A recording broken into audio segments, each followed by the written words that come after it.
어떤 청년이 저녁 늦게 집으로 돌아가기 위해서 지하철을 탔는데 한 아저씨가 다가와서 묻습니다. 학생, 이 지하철 기름으로 가는 거 맞지? 아니요, 이 지하철 전기로 가는데요 라고 대답했습니다. 그랬더니 남자가 이런 하더니 그 다음 정거장에 후닥닥 내리는 것이었습니다. 근데 조금 더 가다가 지하철 방송이 들려옵니다. 다음 역은 기름, 다음 역은 기름, 다음 역은 기름역입니다. 내리실 분 내리십시오. 이 말을 듣고 이게 이 지하철이 막차인데 얼마나 그 아저씨한테 미안했는지 모른다고 합니다.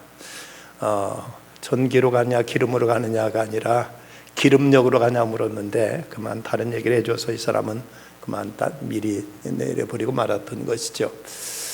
사람은 누구나 저녁이 되면 집을 향해서 총총한 발걸음으로들 돌아가고 있습니다. 명절이 되면 또 고향을 찾고 우리 성도들은 영원한 하늘집을 사모하면서 우리는 늘 이제 집에 대한 그리움 속에 살아가는 삶이 이 땅에 살아가는 모든 사람들의 모습이 아닌가 싶습니다. 비둘기는 수백 킬로미터를 엉뚱한 곳에 가져다 놓아도 용케도 자기 있던 곳을 찾아갈 줄 안다고 합니다. 연어는 자기가 아래에서 깨어난 그 모천에서 이제 바다로 나간 다음 수천 킬로미터 떨어진 곳까지 가서도 4년 후에는 어김없이 자기가 아래에서 깨어난 그 모천을 향해서 되돌아온다고 하죠. 이것을 회귀 본능 또는 귀소 본능이라고 이렇게 부릅니다. 근데 사람들에게도 이런 회귀 본능, 귀소 본능이 있습니다. 특히 회귀 본능이 가장 강한 민족은 아마도 대한민국 한국 사람들일 것이라고 이렇게 얘기합니다. 명절 때가 되면 그야말로 민족 대이동의 그런 그 고향 찾는 모습들이 우리에게 있었습니다. 근데 요즘은 점점 가정이 많이 해체돼 가면서 명절이 돼도 고향 찾기보다는 해외로 또는 어떤 이제 여행으로 오히려 고향보다는 다른 곳을 찾는 발걸음들이 늘어가고 있습니다만은 한국 사람들은 유별나게 그 원심 회귀의 이런 본능이 강하다고 합니다. 그래서 서양 사람들과 그 다르게 쓰여지는 몇 가지 그 단어들이 있는데 우리는 출입구라고 하는 것을 서양 사람 영어로는 exit라고 부르지요. exit란 말은 나간다는 출구라는 뜻만 가지고 있는데 우리나라 사람들은 출구라고 하지 않고 출입구, 나가면 반드시 돌아온다고 생각해서 출입구라고 부르고 있습니다. 그리고 엘리베이터도 엘리베이터의 뜻은 올라간다는 뜻을 가지고 있는데 우리나라 말은 승강기, 올라가고 내려가고 한다는 그 두 가지 의미, 반드시 올라만 가는 것이 아니라 올라갔다가 올라가고 내려간다는 두 가지 의미를 우리는 꼭 담고 있습니다. 빼다지라는 말을 영어로 드로어라고 하는데 이거 뺀다는 뜻만 가지고 있는데 우리는 뺐으면 또 닫아야 된다는 생각에서 이런 것도 꼭 이제 어떤 원심 회귀적인 이런 의미를 한국 사람들은 가지고 있어서 나가면 반드시 돌아야 되고 이제 그래서 사람이 죽을 때는 집에서 죽는 것이 복이라고 생각하지 밖에서 죽으면 객사라고 해서 그건 큰 불행으로 여기는 것이 한국 사람들의 고정관념들이었습니다. 그리스도인들은 천국을 사모하며 사는 사람들이 그리스도인이라고 말할 수 있죠. 우리의 그 많은 찬송 속에서 천국에 대한 소망을 담은 이런 찬송가에 많이 있고 또 우리 그 경건한 믿음의 사람들에게는 언제나 저 천국에 대한 이런 그 소망을 가지고 살아가는 것이 경건한 신앙의 모습으로 이렇게 그동안 우리가 지켜왔습니다. 근데 혹자는 우리가 이 땅에 대한 어떤 책임을 방기하고 저 영원한 천당만 사모해서는 해서야 되느냐, 그러다 보면 내세지향적인 이런 신앙으로 이 땅, 세상에 대한 무책임한 방관자가 될 수 있다고 이렇게 우려하고 여기 지적하는 사람들이 있습니다. 하지만 그것은 실제 사실이 아니라고 합니다. C.S. 루이스는 오히려 저 내세지향적인 신앙이 훨씬 이 땅에 대해서도 책임적인 삶을 살고 이 땅에 대해서도 훨씬 더 많은 기여를 하게 된다고 이렇게 얘기하고 있습니다. C.S. 루이스는 말하기를 역사를 보면 금생을 위해 가장 많은 일을 한 사람들은 바로 내세를 가장 많이 생각한 사람들임을 알 수 있다. 로마 제국을 발로 회심시켰던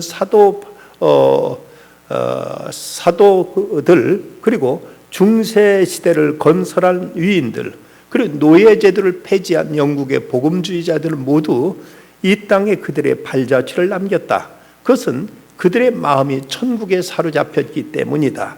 이 생에서 그리스도인들이 능력을 발휘하지 못하게 된 것은 그들 대부분이 내세에 관한 생각을 하기를 중단했기 때문이다. 천국을 목표로 삼으라. 그러면 세상을 뒤집어 엎을 것이다. 땅을 목표로 삼으라. 그러면 그 어디에도 도달하지 못할 것이다. 역설적이죠. 그런데 실제로 보면 한국 교회가 세상에 선한 영향력을 미쳤을 때는 내세지향적인 천국에 대한 소망이 강했을 때였습니다. 어느 때인가부터 한국 교회 신앙이 이 땅에 관심을 갖고 이 땅에서 잘 사는 것에 어떤 신앙에 초점을 두면서부터 한국 교회 신앙은 많이 세속화되어 버렸고, 그러면서 세상 사람들과 다를 바가 없는, 어쩌면 세상 사람들보다도 더 못한 모습을 드러내게 되어서 그래서 세상의 지탄의 대상이 되어버리는 것이 아닌가 하는 이런 우려를 갖게 하고 있습니다. 우리 신앙은 내세에 대한 소망이 뜨거울수록 우리는 현세에 대해서도 더 책임감 있는, 현실에 대해서 더 영향력 있는 신앙생활을, 신앙인의 역할을 할 수 있다는 사실을 우리는 결코 잊지 말아야 될 일입니다. 오늘 말씀에 보면 아브라함에게 있어서 그의 고향의 이야기가 나옵니다. 오늘 보면 15절 16절 그들이 나온 바 본향을 생각했더라면 돌아갈 기회가 있었으려니와 그들이 이제는 더 나은 본향을 사모하니 곧 하늘에 있는 것이라. 이러면 하나님이 그들의 하나님의 일컬음 받으심을 부끄러워하지 아니하시고 그들을 위해 한 성을 예비하셨느니라고 말씀하고 있습니다. 아브라함에게 있어서 육신의 고향은 갈대아 우르, 메소포타미아에는 갈대아 우르입니다. 그런데 오늘 하나님께 그에게 찾아오셔서 너는 너희 본토 친척 아비 집을 떠나 내가 네게 지시할 땅으로 가라고 말씀하십니다.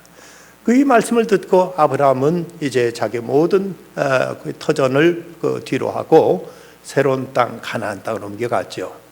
성경에 보면 성경에 기록된 것만도 가나안 땅에서 그는 13번 이상을 이사 다닙니다. 그런데 그가 가고자 했으면 얼마든지 자기 고향 그 메소포타미아를 갔을 수 있었습니다. 그런데 웬일인지 한 번도 그는 자기 고향 메소포타미아를 찾아가지 않았습니다.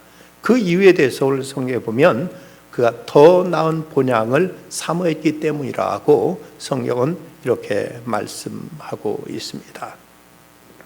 우리에게 육신의 고향이 물론 중요하고 육신의 고향도 우리가 찾아가야 되겠지만 이것보다 그리스도인이 더 소중한 것은 우리 영혼의 고향, 저 영원한 천국을 우리는 이제 잊지 말아야 된다는 것입니다. 철학의 아버지 플라톤은 말하기를 인간의 종교심은 영혼의 향수라고 이렇게 말했습니다. 그리고 성 어거스틴은 하나님이여 내가 하나님의 품 안에서 안식을 얻기까지는 참 평안을 몰랐더이다 라고 그의 참미록에서 이렇게 고백하고 있습니다. 우리들에게 진정한 고향, 우리들이 참으로 찾아가야 될 곳은 하나님의 품이요 하나님 계신 저 영원한 하늘집임을 믿음의 성도들은 이렇게 고백했고 이것을 사모하며 살았습니다. 그렇다면 우리의 시민권이 하늘에 있고 우리가 돌아가야 될 곳이 천국이라면 이 땅에서 우리의 모습은 이방인이요 이 땅에서 우리들은 나그네의 삶을 살아야 됨을 말씀하고 있습니다. 그래서 보면 13절 그것들을 멀리서 보고 환영하며 또 땅에서는 외국인과 나그네임을 증언하였다고 이렇게 말씀하고 있습니다. 나그네의 삶에 대해서 성서 주석가인 윌리엄 버클레이는 말하기를 그 히브리서 주석에서 외국인과 나그네 삶에 대해서 이런 설명을 하고 있습니다. 고대 사회에서 외국인은 괴로운 입장에 놓이게 되며 증오와 혐의와 경멸의 대상이었다. 사회적으로는 노예와 같은 취급을 받았다. 외국인들은 외국인세를 지불했고 어느 장소에 허가를 받고 거주했다. 나그네는 유숙자이며 지금 있는 땅에는 집이 없는 사람이었다. 예전에 요즘은 뭐 이제 치안이 확립돼서 많이 안정돼 그런 일이 거의 없습니다만은 전에는 그 외지에 가면은 텃세라고 해서 때로는 또 외지 사람들 오면 청년들이 두드려 패기도 하고 해코지도 하고 돈도 빼앗고 했던 일들이 많았습니다. 그 이제 이방인들은 이렇게 관세를 받았고 많은 어떤 따돌림과 왕따를 받고 하는 이런 일들이 이제 우리나라에서도 많았던 것을 보면 아브라함도 이 땅에서는 나그네 삶이었고 이방인과 같은 이런 삶을 살았다고 이렇게 말하고 있습니다. 그럼에도 불구하고 그가 고향에 돌아가지 않은 것은 그는 그에게 진정 참된 돌아가야 될 진정한 본향이 있었기 때문이라고 말씀하고 있습니다. 그렇다면 우리가 이 땅의 나그네요 이방인이라면 이 땅에서 우리는 어떻게 살아야 될 것인가를 우리는 이제 생각해야만 됩니다.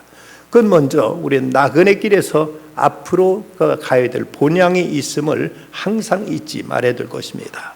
오늘 말씀 15절 그들이 나온 바 본향을 생각하였더라면 돌아갈 기회가 있었으려니와 돌아갈 곳이 있는 나그네 그 나그네는 비록 지금 나그네 생활을 하고 있지만 그러나 가면 자기를 맞아줄 고향이 있고 그곳에 집이 있고 그곳에 이제 참된 안식을 누릴 수 있기에 오늘의 나그네의 서러움을 이겨낼 수 있고 나그네의 삶의 그 고달픔을 견뎌낼 수가 있는 것입니다. 그 아브라함이 늘 사모했던 곳은 메소포타미아에 있는 갈대아 우르가 아니라 저 영원한 더 나은 본향을 사모하였으니 곧 하늘에 있는 것이라고 이렇게 말씀하고 있습니다. 우리가 애송하는 찬송 479장 보면 돌아갈 내 고향 하늘나라라는 찬송을 부르듯이 우리가 진정 그 나라를 사모하고 그곳을 우리가 그리워하고 있다면 이 땅에서 잠시 잠깐 겪는 어떤 괴로움과 고통도 우리는 넉넉히 이겨낼 수 있을 것입니다. 그런데 그 플레베르라는 시인의 주기도문이라는 시 가운데 보면 그런 구절이 있습니다. 하나님 당신은 거기 그냥 계십시오.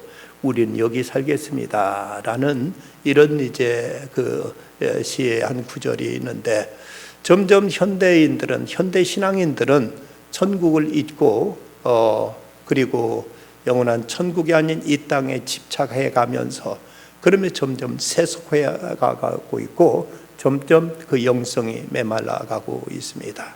그런데 과연 이 땅에 우리가 진정 사모할 것이고 이 땅이 진정 우리에게 참된 만족과 안식을 줄 수 있는 곳인가?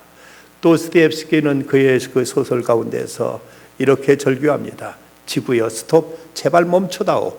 나는 이 지구에서 뛰어내리고 싶다고 이렇게 말하고 있습니다. 장자크 루소는 자연으로 돌아가라고 외쳤지만 현대인들은 돌아갈 그 자연마저도 점점 오염시켜가고 있습니다. 우리에게 있어서 진정 참된 돌아갈 고향, 그곳이 천국이라는 사실을 생각한다면 이 땅에서 겪게 되는 고난과 박해와 시련도 우리는 이제 이것을 상대화시킬 수 있고 이것을 우리는 초연해할 수 있을 것입니다. 터키를 성지 순례로 가게 되면 가장 감동적인 곳은 갑바도기아에 있는 데린구유라고 하는 지하 교회의 모습일 것입니다.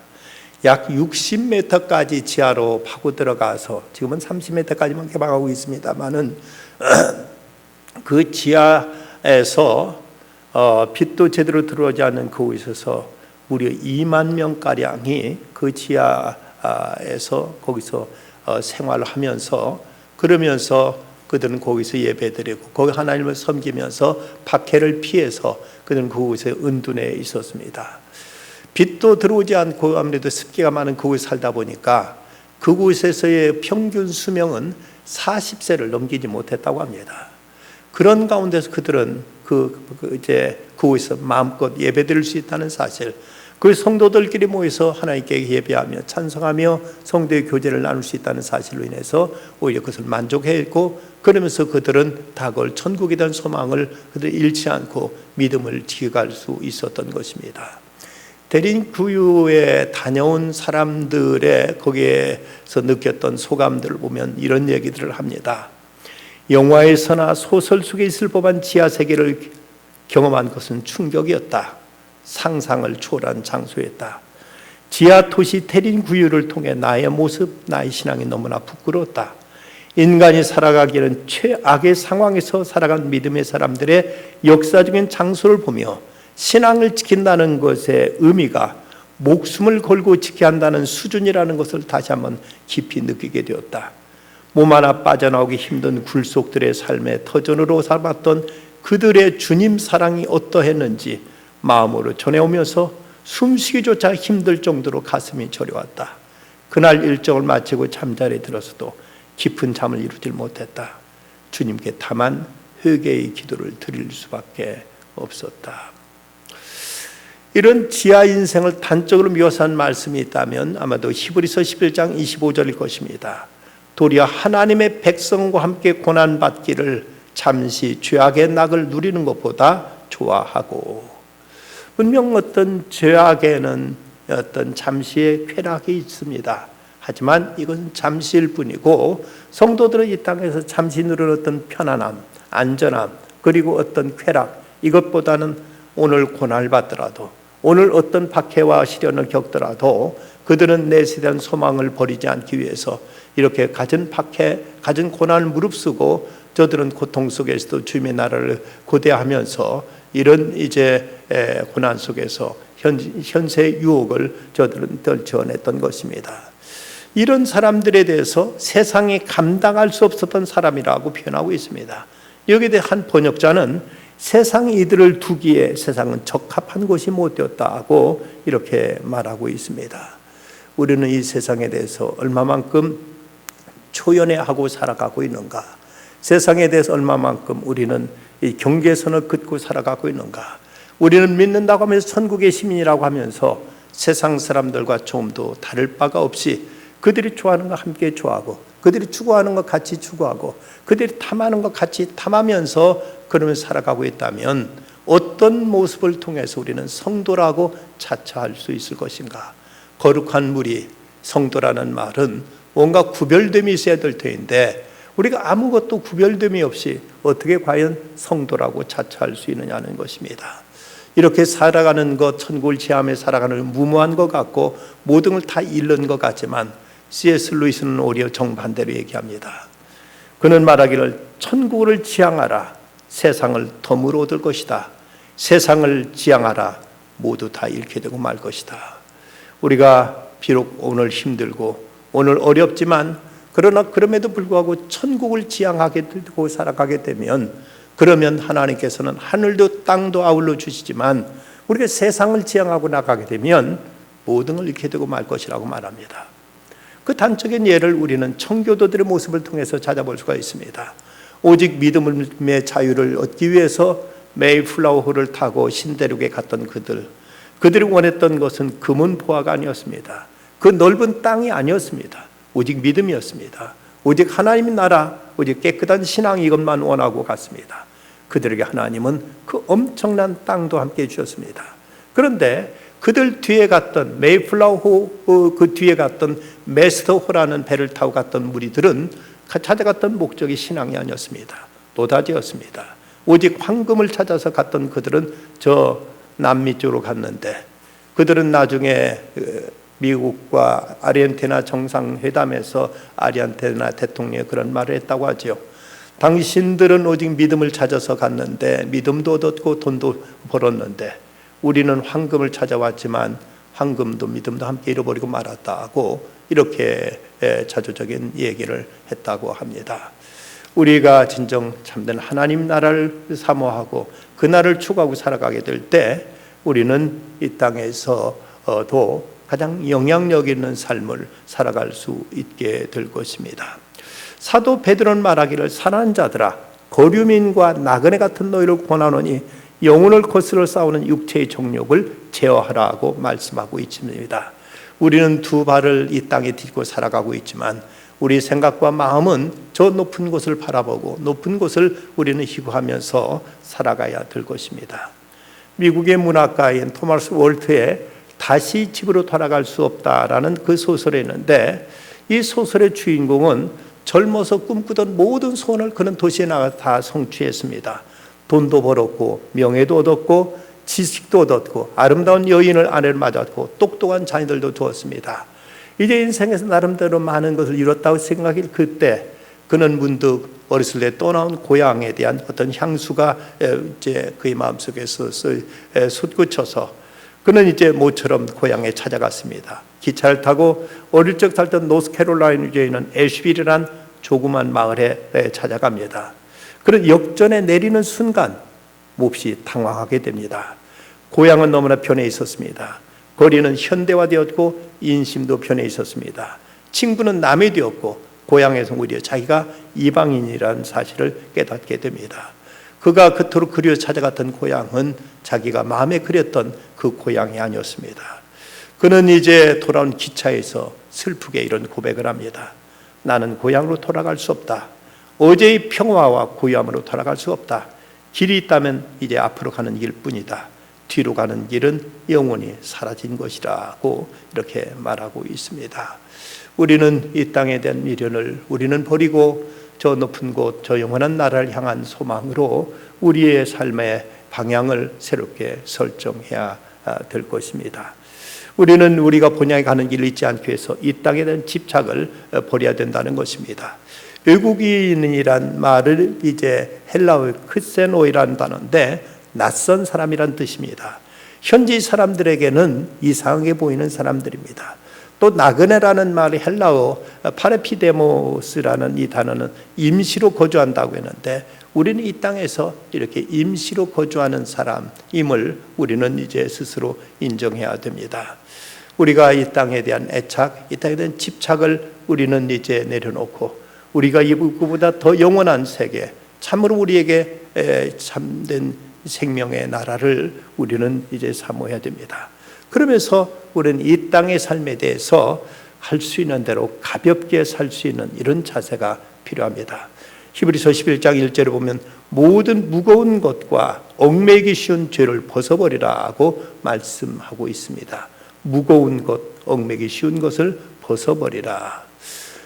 여러분, 그 여행하면서 여행을 즐길 수 있는 팁이 있다면 할 수 있는 대로 짐을 가볍게 꾸리는 것이라고 합니다. 어떤 사람은 여행짐을 무겁게 그 가방들 막 몇 개씩 꾸려 가지고 가서 계속 여행 스케줄 내내 그저 짐꾼 포터 노릇만 하다가 돌아오는 이런 어리석은 모습들이 많이 있습니다.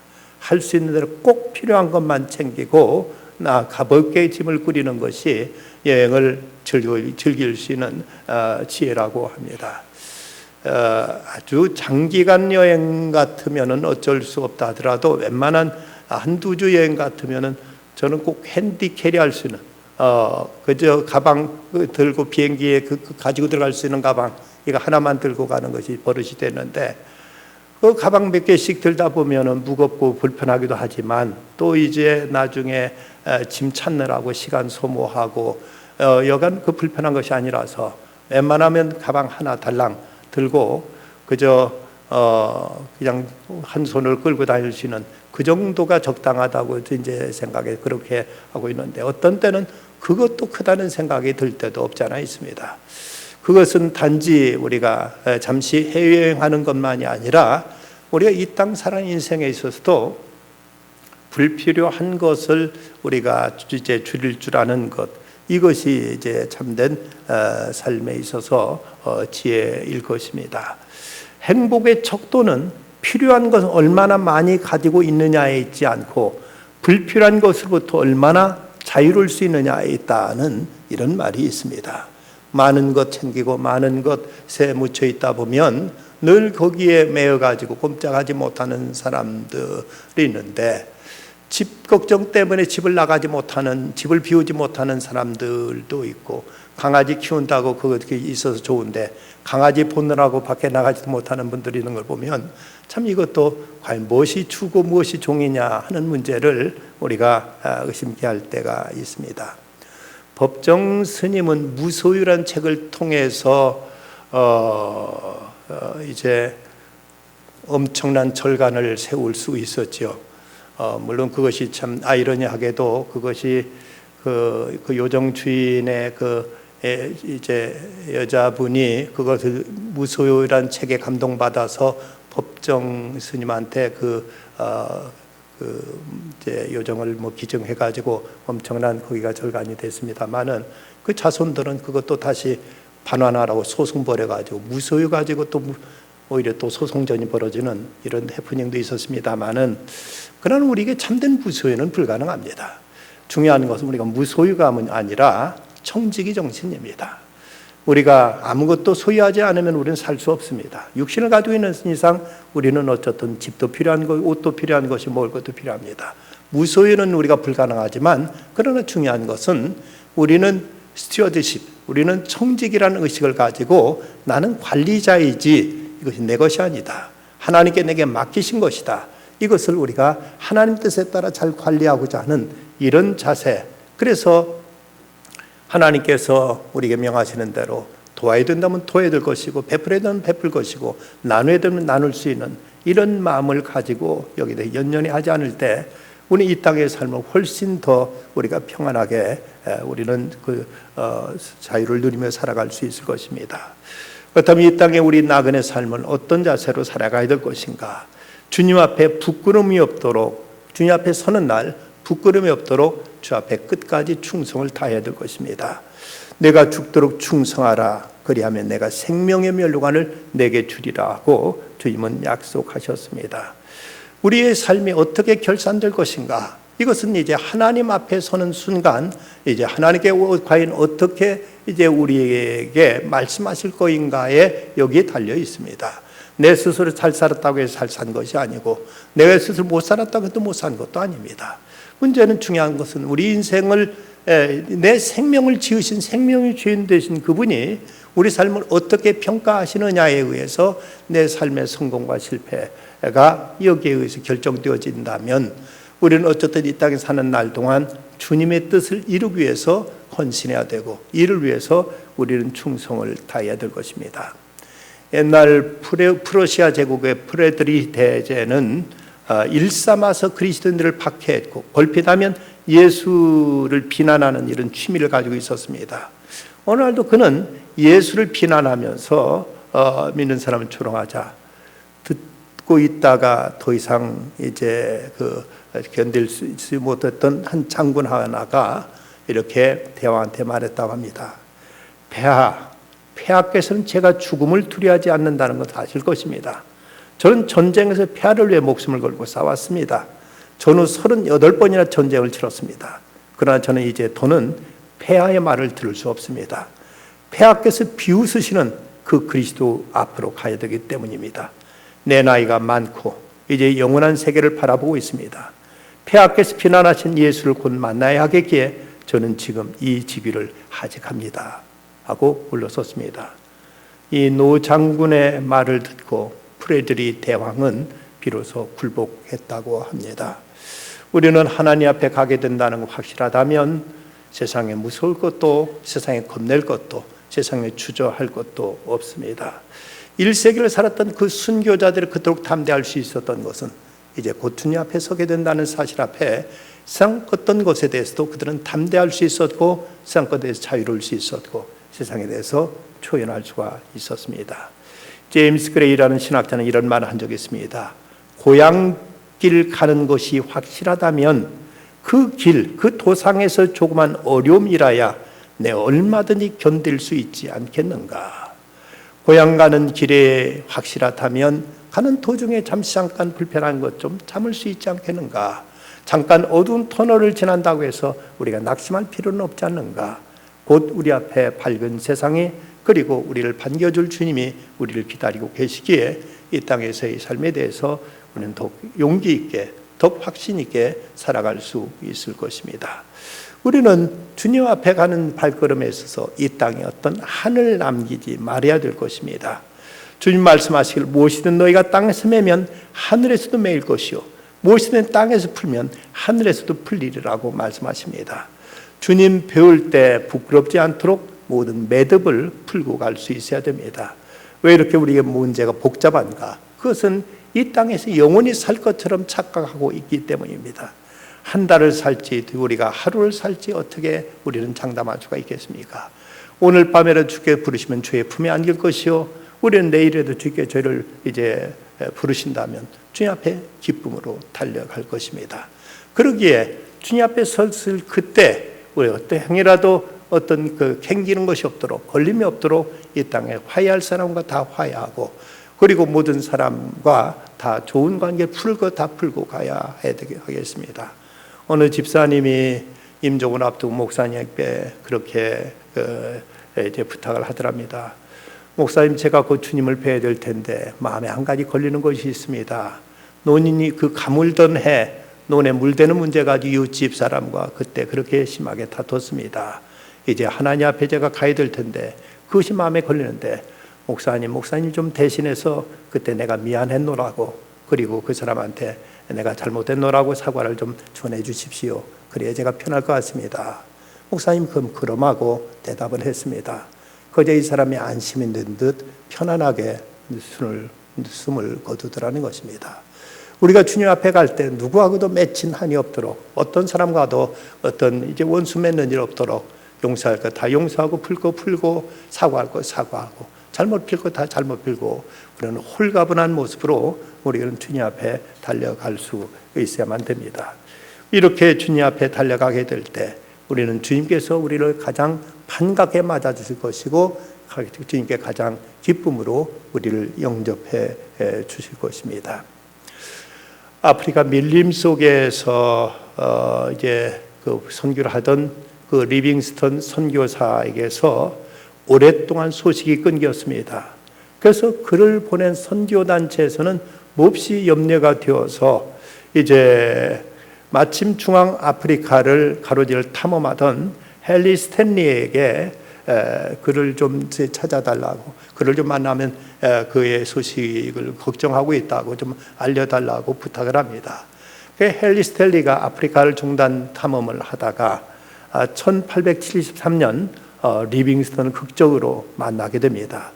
어느 한 마을에서 두 사람이 만났을 때 이때 스탠리가 간곡하게 리빙스턴한테 이렇게 부탁합니다.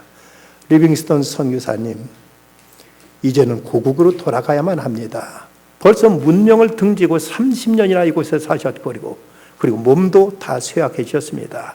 가셨다가 다시 오실 수 있지 않습니까? 라고 간곡히 그는 영국으로 돌아갈 것을 이제 권면합니다. 그러나 리빙스턴은 결코 그 권유를 받지 않고 그곳에 계속 사역하다가 결국 1873년 그는 세상을 떠났습니다. 그의 3월 19일 그의 생일날 쓴 일기에 이런 내용이 기록되어 있습니다. 오늘은 나의 생일이다. 나의 예수요, 나의 왕이요, 나의 생명이요, 나의 모든 것이요. 오늘 기하여 다시 나를 바칩니다. 자비하신 아버지, 나를 받아주소서. 독생자를 나에게 주셨는데 이 못난 것 아무것도 아니지만 모두 바치오니 받아 사용하여 주옵소서라고 이렇게 적혀 있습니다.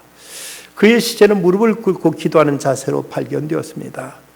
그의 묘비에는 이런 글귀가 써 있다고 합니다.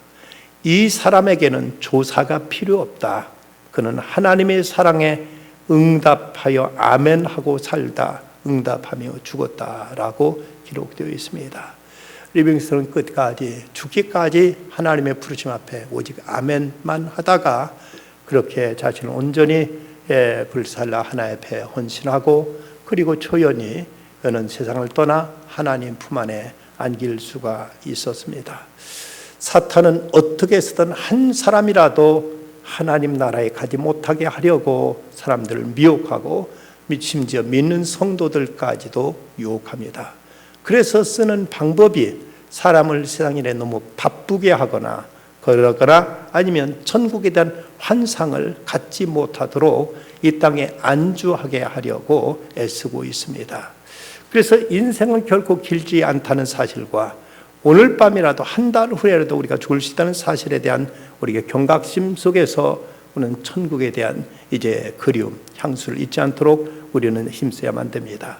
사탄은 우리에게 바쁘게 하는 것과 만사 형통하게 해서 이 땅에 안주하게 하려고 하는 것이 사탄이 가장 잘 써먹는 그 전략이라고 합니다.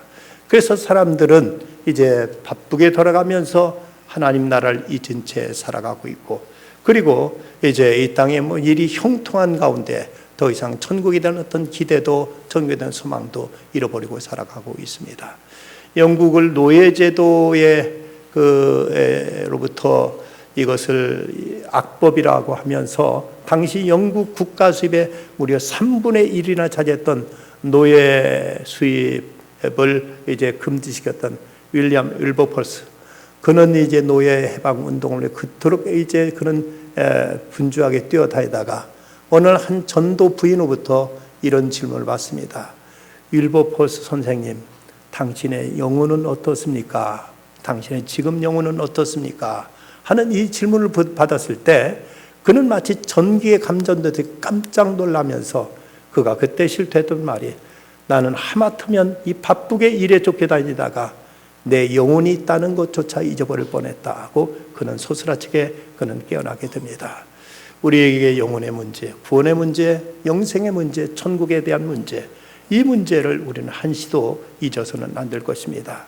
그래서 조나단 리빙스턴은 우리를 귀찮게 하소서라는 이런 기도문을 올리고 있습니다.